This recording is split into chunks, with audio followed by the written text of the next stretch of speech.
ನಮಸ್ಕಾರ ವೀಕ್ಷಕರೇ. ನಮಸ್ಕಾರ ವೀಕ್ಷಕರಿಗೆ. ಸೊ ಒಂದು ಕಾಲದಲ್ಲಿ ಮನೆ ಬಾಗಿಲುಗಳಿಗೆ ನಾಳೆ ಬಾ ಅಂತ ಬರಿತಾ ಇದ್ರು. ಯಾಕಂದರೆ ಯಾವುದೋ ಒಂದು ಶಕ್ತಿನೋ ಇಲ್ಲ ಏನೋ ಒಂದು ಬರ್ತದೆ, ಅದಕ್ಕೆ ನಾಳೆ ಬಾ ಅಂತ ಅದೊಂದು ಕಲ್ಚರ್ ಸುಮಾರು ವರ್ಷಗಳಿಂದ ಅದು ಇತ್ತು ನಮ್ಮಲ್ಲಿ. ಯಾರ್ಯಾರೋ ಸುಮಾರು ಹಳ್ಳಿಗಳಲ್ಲಿ, ಎಲ್ಲ ಹಳ್ಳಿಗಳಲ್ಲಿ ಈಗಲೂ ಕೆಲವು ಕಡೆ ನೋಡ್ಬೋದೇನೋ ಗೊತ್ತಿಲ್ಲ, ಬಟ್ ನಮ್ಮ ಕಡೆಯಲ್ಲೇ ಇತ್ತು. ಸೇಮ್ ಅದೇ ಥರ ಭಗವಾನ್ ಸರ್ದು ಒಂದು ಡಿಫ್ರೆಂಟಾಗಿ ಒಂದು ಎಪಿಸೋಡು ಇವಾಗ ಒಂದು ಕೇಸ್ನ ಅಟೆಂಡ್ ಮಾಡಿದ್ದಾರೆ, ಅದು ಉತ್ತರ ಕರ್ನಾಟಕದಲ್ಲಿ. ಸೊ ಅಲ್ಲಿ ಒಂದು ಸಮಸ್ಯೆಯಲ್ಲಿ ಶಬ್ದವಾಗಿ ವಿಚಿತ್ರವಾದ ಶಬ್ದಗಳ ಮನೇಲಿ ಆಗ್ತಾಯಿತ್ತು.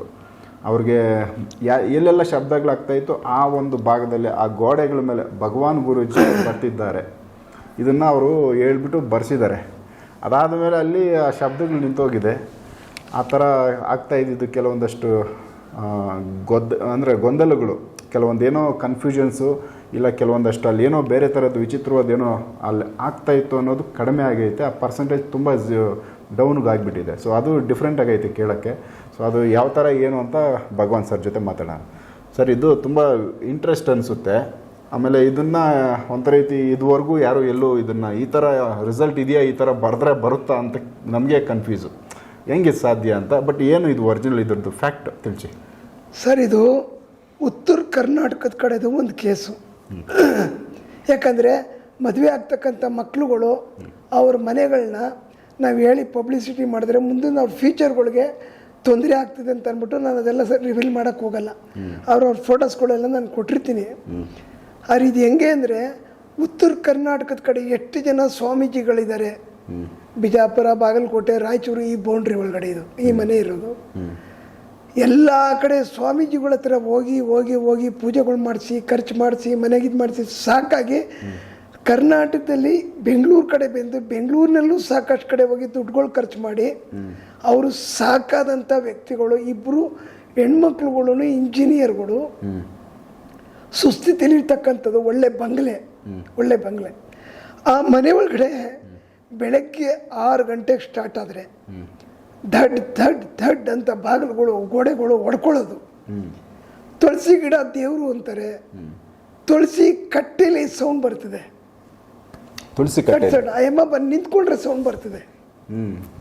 ಅಂದರೆ ಇದು ಯಾವ ಥರ ಸೌಂಡು, ಯಾರು ಹೊಡಿತಾರೆ, ಇವ್ರಿಗಂತೂ ಸಾಕಾಗ್ಬಿಟ್ಟಿದೆ. ಅವ್ರಿಗೆ ಯಾರ ಹತ್ರ ತೋರಿಸ್ಲಿ, ಸುಮ್ಮನೆ ಮನಗಿರೆ ಪಕ್ಕದಲ್ಲೇ ಯಾರ ಗುದ್ದಂಗೆ ಆಗೋದು. ಇದು 2005ರಿಂದ ಈ ಫ್ಯಾಮಿಲಿ ಅನುಭವಿಸ್ತಾ ಇದೆ. ಇವರು ಆಚೆ ಕಡೆ ಹೇಳ್ಕೊಂಡ್ರೆ ಅವಮಾನ, ಏನೋ ಮನೇಲಿ ದೆವ್ವ ಇರ್ಬೋದು, ದುಷ್ಟಶಕ್ತಿ, ಯಾರು ಹೋದ್ರೂ ದುಷ್ಟಶಕ್ತಿ ಪ್ರಯೋಗ. ಇದರೊಳಗೆ ಬಾನಾಮತಿ, ಉತ್ತರ ಕರ್ನಾಟಕ ಅಂದರೆ ಬಾನಾಮತಿ ಅಂತಾರೆ. ಬಾನಾಮತಿ ಪ್ರಯೋಗ ಮಾಡಿಬಿಟ್ಟವ್ರೆ, ಈ ಮನೆ ಒಳಗಡೆ ಏನೋ ಹಾಕ್ಬಿಟ್ಟವ್ರೆ, ಏನೋ ಕಟ್ಟಬೇಕಾದ್ರೆ ಏನೋ ಹಾಕ್ಬಿಟ್ಟವ್ರೆ ಅಂತ ಭಾಳಷ್ಟು ತಲೆಗೆ ಏನೇನು ಬರ್ತಿದೆ ಸ್ವಾಮೀಜಿಗಳು ಅಷ್ಟೆಲ್ಲ ಮಾತಾಡ್ತಾ ಇರೋರು. ಕೊನೆಗೆ ಈ ಅಮ್ಮ ನನ್ನ ಕಾಂಟ್ಯಾಕ್ಟ್ ಮಾಡಿದ್ರು. ನೋಡಿ, ನಾನು ಒಬ್ಬರಿಗೆ ಇಬ್ಬರಿಗೆ ಅಟೆಂಡ್ ಮಾಡಲ್ಲ. ಫಸ್ಟು ನಿಮಗೆ ಇರ್ತಕ್ಕಂಥ ನಿಮಗೆ, ನಿಮ್ಮ ಮಕ್ಕಳಿಗೆ 3 ಜನಕ್ಕೂ ಅಟೆಂಡ್ ಮಾಡಬೇಕು. ಸೆಕೆಂಡು ನಿಮ್ಮ ಮನೇನ ಅಟೆಂಡ್ ಮಾಡಬೇಕು. ಇದು ಒಪ್ಕೊಂಡ್ರೆ ನಾನು ಕೇಸ್ ತೊಗೊಳ್ತೀನಿ, ನಿರ್ಧಾರ ತಗೊಳ್ಳಲ್ಲ ಅಂದೆ. ಇಲ್ಲ ಗುರುಗಳು, ನೀವೇನು ಹೇಳಿದ್ರು ಮಾಡ್ತೀವಿ, ನಿಮ್ದು ಎಲ್ಲ ಎಪಿಸೋಡ್ಗಳನ್ನ ನಾವು ನೋಡಿದ ಮೇಲೆ ಇದು ನಿಮ್ಮ ಕೈಲೇ ಆಗೋದಂತ ಅಂದ್ಬಿಟ್ಟು ಅವರು ಅಷ್ಟು ಅರ್ಥ ಮಾಡಿಕೊಂಡು ಮಾತಾಡಿದ್ರು. ಸರಿ ಅಂದ್ಬಿಟ್ಟು ಸ್ಟಾರ್ಟ್ ಮಾಡಿದೆ. ಫಸ್ಟು ಡೇ ಫೋನ್ ಆನ್ ಮಾಡ್ಕೊಳ್ಳಿ ಅಂದೆ, ಸ್ಪೀಕರ್ ಹಾಕಿ ಅಂದೆ, ಎಲ್ಲೆಲ್ಲಿ ಸೌಂಡ್ ಬರ್ತಿದೆ ಆ ಜಾಗ ಹೋಗಿ ನಿಂತ್ಕೊಳ್ಳಿ ಅಂದೆ. ಆ ಜಾಗದಲ್ಲಿ ಹೋಗಿ ನಿಂತ್ಕೊಂಡ್ರು. 24 ಗಂಟೆ ಟೈಮ್ ಕೊಡ್ತಾ ಇದ್ದೀನಿ ಈ ಮನೆಗೆ. ಯಾರಾದರೂ ತಾಕತ್ತಿರೋರು ಉಳ್ಕೊಳ್ಳಿ. ನೀವು ಆತ್ಮ ಆಗಿರ್ಬೋದು, ಬ್ರಹ್ಮ ರಾಕ್ಷಸಿ ಆಗಿರ್ಬೋದು, ರಕ್ತ ಪಿಶಾಚಿ ಆಗಿರ್ಬೋದು, ಯಾರೇ ಆಗಿರೋದು ನಾನು ಕೇರ್ ಮಾಡ್ಕೊಳ್ಳಲ್ಲ. ತುಳಿದು ಇನ್ನು 10 ಜನ್ಮ ಹೋದ್ರೂ ಕೂಡ ನೀವು ಹುಟ್ಟಬಾರ್ದು, ಆ ಕೆಲಸ ಮಾಡಾಕ್ಬಿಡ್ತೀನಿ ಅಂತ ಬೈದ ಮೇಲೆ ಆ ಜಾಗದಲ್ಲಿ ಆ ಮನೆ ಒಳಗಡೆ ಇದ್ದಕ್ಕಿದ್ದಂಗೆ 50% ಒಂದೇ ಒಂದು ದಿವಸದಲ್ಲಿ ಅವ್ರ ವಾಯ್ಸ್ಗಳು ಕಮ್ಮಿ ಆಗೋಯ್ತು, ಸೌಂಡ್ ಕಮ್ಮಿ ಆಗೋಯ್ತು. ಎಷ್ಟು ವರ್ಷದಿಂದ ಇತ್ತು ಸರ್ ಇದು? ಎಷ್ಟು ವರ್ಷದಿಂದ ಸಮಸ್ಯೆ? 2005. 2025. ಈಗ 20 ವರ್ಷ ಹೆಚ್ಚು ಕಮ್ಮಿ. 20 ವರ್ಷದಿಂದ ಈ ತೊಂದರೆ ಇರ್ತಕ್ಕಂಥದ್ದು.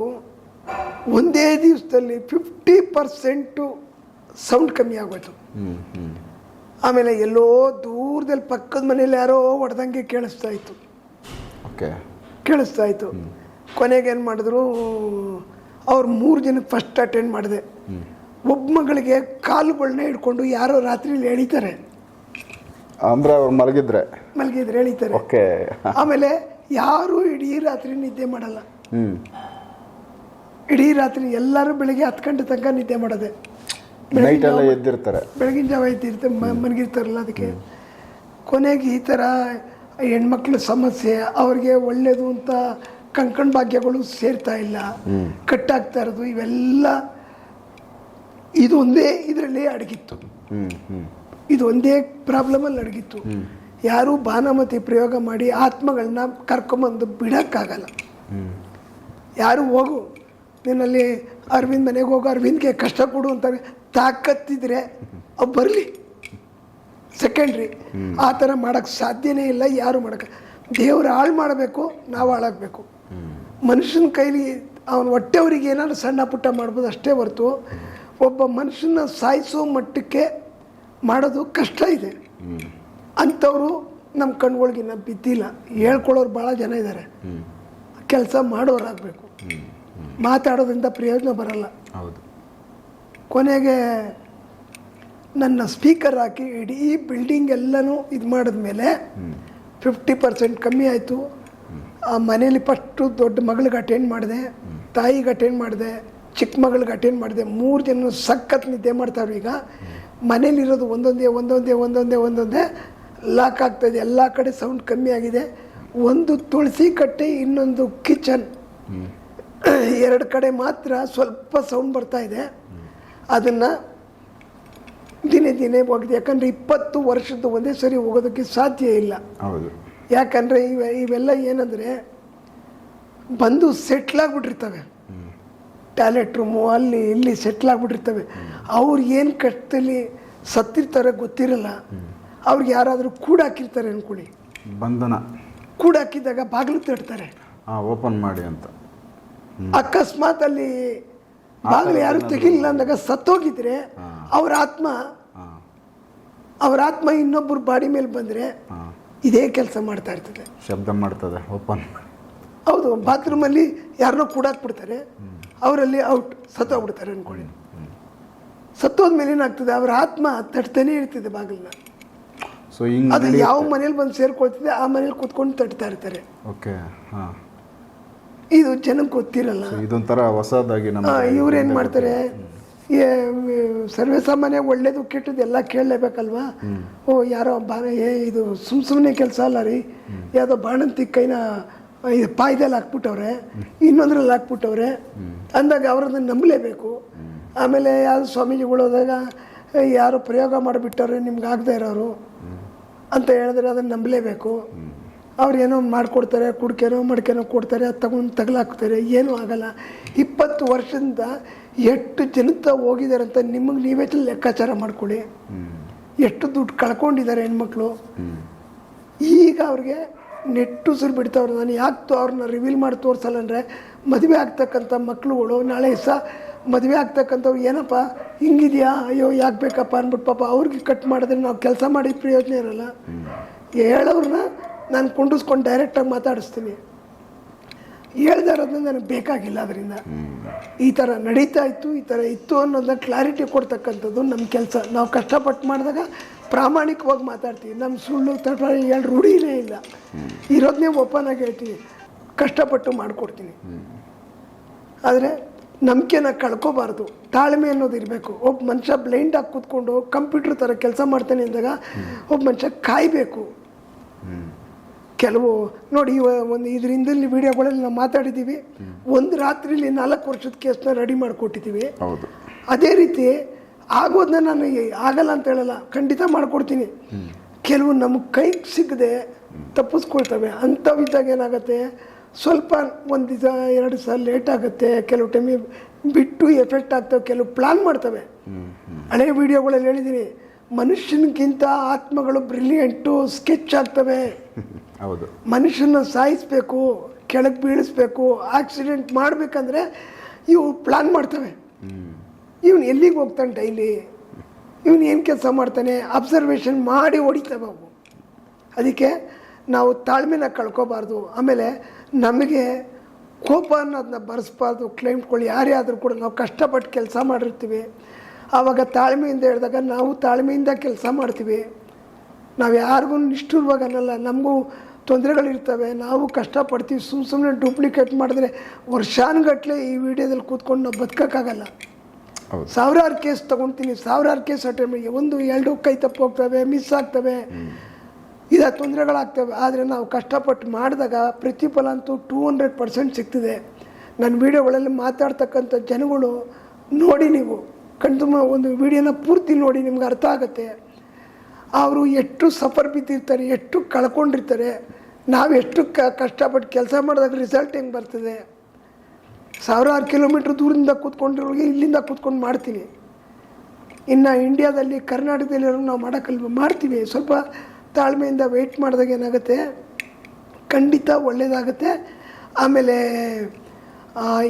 ಇವು ನಾವು ಇಲ್ಲಿ ಕೂತ್ಕೊಂಡು ಚೆಕ್ ಮಾಡ್ತಾಯಿದ್ದೀವಿ ಈ ರೂಮಲ್ಲಿ ಅಂತಂದರೆ, ಇಲ್ಲಿಂದ ತಪ್ಪಿಸ್ಕೊಂಡು ಹೋಗಿ ಬೇರೆ ರೂಮಲ್ಲಿ ಕೂತಿರ್ತದೆ. ಸೊ ಅವುಗಳಿಗೆ ಈಗ ಬೇರೆ ರೂಮಲ್ಲಿರೋದನ್ನ ಹಿಡಿಯೋದಕ್ಕೆ ನಾನೇನು ಮಾಡ್ತೇವೆ, ಇನ್ನೊಂದು ರಾತ್ರಿ ಕಾಯಬೇಕು. ಆವತ್ತಾಗಲ್ಲ, ನನ್ನ ಆತ್ಮ ಎದ್ದು ಓಡೋಕ್ಕಾಗಲ್ಲ. ಹೌದು, ನಾನು ಈ ಜಾಗದಲ್ಲಿ ಕೂತಿದ್ದೀನಿ, ಇಲ್ಲಿಗೆ ಬಂದೇ ಬರ್ತಾನೆ ಕಳ್ಳ ಅಂತ ಕಾಯ್ಕೊಂಡಿದ್ದು ಕೂತಿರ್ತೀನಿ. ನಾನು ಬಾತ್ರೂಮಲ್ಲಿ ಏನೋ ತೊಂದರೆ ಆಗ್ತದೆ, ಬಾತ್ರೂಮಲ್ಲಿ ಒಂದು ರಾತ್ರಿ ಕಾಯ್ತೀನಿ. ನಾನು ಬೆಡ್ರೂಮಲ್ಲಿ ಕಾಯ್ತೀನಿ, ಸ್ನಾನದ ಮನೇಲಿ ಕಾಯ್ತೀನಿ. ಅವತ್ತು ಮಿಸ್ ಆಯ್ತಾ, ಇನ್ನೊಂದು ದಿವಸ ಹೋಗ್ತೀನಿ. ಅದಕ್ಕೆ ಮನೆ ಕೇಸ್ ತೊಗೊಂಡಾಗ 6 ದಿನ ಅಟೆಂಡ್ ಮಾಡೋದು ನಾವು. ಒಂದು ದಿನಕ್ಕೆ ಆಗಲ್ಲ, ಅದು ಎಲ್ಲೋ ತಪ್ಪಿಸ್ಕೊಂಡ್ಬಿಡ್ತವೆ. ಕಾಯ್ತೀನಿ, ನಾನು ಸ್ಕೆಚ್ ಹಾಕ್ತೀನಿ, ಅವರು ಸ್ಕೆಚ್ ಹಾಕ್ತಾರೆ, ಹಿಡಿತೀನಿ, ಒಟ್ಟಿನಲ್ಲಿ ಬಿಡಲ್ಲ. ಇದೊಂಥರ ಈ ಆತ್ಮಗಳ ಜೊತೆ ಓಡಾಟ. ಸೊ ಇದ್ರದ್ದು ಒಂಥರ ಫೈಟೇ ಒಂಥರ ಡಿಫ್ರೆಂಟ್ ಐತೆ ಇವ್ರದ್ದು. ಯಾಕಂದರೆ ಇವರು ಕೂಡ ಒಂದು ಅಂದರೆ ಬಾಡಿ ಬಂದು ಬಿಟ್ಟು ಇವರು ಒಂದು ಆತ್ಮ ಆಗಿ ಹೊರಗಡೆ ಹೋಗಿರ್ತಾರೆ. ಆಲ್ರೆಡಿ ಇರೋ ಆತ್ಮಗಳನ್ನ ಇವರು ಹೋಗಿ ಹುಡ್ಕೋದು ತುಂಬ ಇದೆ. ಇದೊಂಥರ ಇಮ್ಯಾಜಿನೇಷನ್ನೇ ತುಂಬ ಕಷ್ಟವಾದ್ದು. ಸೊ ಆ ಥರದ್ದೊಂದು ಟಫ್ ಕೆಲಸ ಭಗವಾನ್ ಸರ್ ಮಾಡ್ತಾವ್ರೆ. ಸೊ ಇದು ಮುಂದುವರಿಸಲಿ, ಸಾಕಷ್ಟು ಕುಟುಂಬಗಳಿಗೆ ಇದರಿಂದ ಹೆಲ್ಪ್ ಆಗೈತೆ, ಇದು ನಡೀತಾ ಹೋಗಲಿ. ಈ ಒಂದು ಸಮಾಧಿ ಸ್ಥಿತಿಗೆ ಹೋಗೋದಾದರೆ ಅದು ಯಾವ ಥರ ಹೋಗಬೇಕು, ಅದರದ್ದು ಹೇಗಿರುತ್ತೆ ಆ ಜಾಬು, ಮತ್ತು ಅದರಲ್ಲಿ ಏನೆಲ್ಲ ಸೇಫ್ಟಿ, ಇದನ್ನು ವಿದ್ಯೆನ ಕಲಿಯೋರು ಯಾರಾದರೂ ಇದ್ದರೆ ತುಂಬ ಪ್ರಾಣದಾಸೆ ಬಿಟ್ಟು ಬರಬೇಕು ಅಂತ ಒಂದು ಮಾತು ಹೇಳಿದರು. ಸೊ ಅದ್ರ ಬಗ್ಗೆ ನಾನು ನೆಕ್ಸ್ಟ್ ವೀಡಿಯೋದಲ್ಲಿ ಮಾತಾಡಿಸ್ತೀನಿ. ಸೊ ಅದು ಇಂಪಾರ್ಟೆಂಟ್, ಕೆಲವರಿಗೆ ಸಾಧಕರಿಗೆ ಹೆಲ್ಪ್ ಆಗ್ಬೋದು ಅಂತ. ಸೊ ಮಿಸ್ ಮಾಡಿದೆ ನೋಡಿ. ನಮಸ್ಕಾರ. ನಮಸ್ಕಾರ.